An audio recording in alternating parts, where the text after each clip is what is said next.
ഇപ്പോൾ അങ്ങനെ ഈ പ്രതിഭ മാത്രമല്ലല്ലോ തോറ്റത്. നമ്മുടെ സിറ്റിംഗ് MLA-മാർ 50 പേരോളം തോറ്റല്ലോ. അപ്പോൾ ഏതെങ്കിലും ഒരാളെ മാത്രം അടർത്തിയെടുത്ത് നമ്മൾ വിലയിരുത്തിയിട്ടില്ല.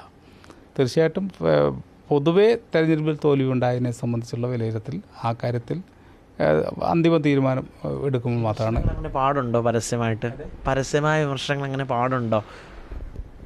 സത്യത്തിൽ കമ്മ്യൂണിസ്റ്റ് സംഘടനാ തത്വം അനുസരിച്ച് നമുക്ക് നമ്മുടെ ഘടകത്തിലാണ് നമ്മുടെ എല്ലാ അഭിപ്രായങ്ങളും പറയാൻ പാടുള്ളൂ. അതാണ് സംഘടനാ തത്വം.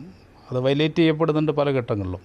അപ്പോൾ ആ സംഘടനാ ബോധത്തിലേക്ക് കൂടി നമ്മൾ വരേണ്ടത്. സംഘടനാപരമായ വീക്ക്നെസ്, പ്രത്യയശാസ്ത്രമായിട്ടുള്ള വ്യക്തതയില്ലായ്മ കൊണ്ടാണ് ഇതൊക്കെ സംഭവിക്കുന്നത്. ഞാൻ എന്ത് വേണ്ടിയാണ് കമ്മ്യൂണിസ്റ്റായത് എന്നുള്ളത് ഓരോ കമ്മ്യൂണിസ്റ്റുകാരനും ചിന്തിച്ചുകൊണ്ടിരിക്കണം. ജനപ്രതിനിധി ആകുന്നതും അല്ലാതെ ഇരിക്കുന്നതാണെങ്കിൽ കമ്മ്യൂണിസ്റ്റാണോ, എന്തിനാണ് ഞാൻ കമ്മ്യൂണിസ്റ്റായി മാറിയത് എന്നുള്ള ചിന്ത എല്ലാ കമ്മ്യൂണിസ്റ്റുകാരിലുണ്ടാണ്. അതിൽ ഞാൻ ഒരാളുടെ കാര്യത്തിലല്ല പറഞ്ഞത്. ഓരോ കമ്മ്യൂണിസ്റ്റുകാരനും മനസ്സിൽ കരുതേണ്ടത് ഞാൻ എന്തിനു വേണ്ടിയാണ്, എന്തുകൊണ്ടാണ് ഞാൻ കമ്മ്യൂണിസ്റ്റായത്.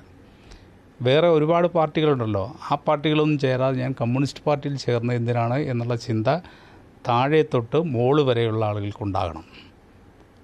അതുണ്ടായാൽ മാത്രമാണ് നമുക്ക് മുന്നോട്ട് പോകാൻ കഴിയുള്ളൂ. താൽക്കാലിക ആവശ്യങ്ങൾ EMS പറഞ്ഞിട്ടുണ്ട്. പണ്ട് EMS പറഞ്ഞിട്ടുണ്ട്, ഒരു വികാരം കൊണ്ട് വരുന്നവരുണ്ട്, ആവശ്യങ്ങളായിട്ട് വരുന്ന ആളുകളുണ്ട്, ആശയപരമായിട്ട് ആളുകൾ വരുന്നുണ്ട്. ആവശ്യമായിട്ട് വരുന്ന ആളുകൾ ആവശ്യം നടന്നാലും നടന്നില്ലെങ്കിൽ നമ്മുടെ ഇന്ന് ചിലപ്പോൾ പോകും. വികാരം കൊണ്ട് വരുന്ന ആളുകൾ ഒരു വികാരത്തിന് വന്ന് ആ വികാരം കെട്ടടങ്ങുന്നതോടുകൂടി പോകാൻ സാധ്യതയുണ്ട്.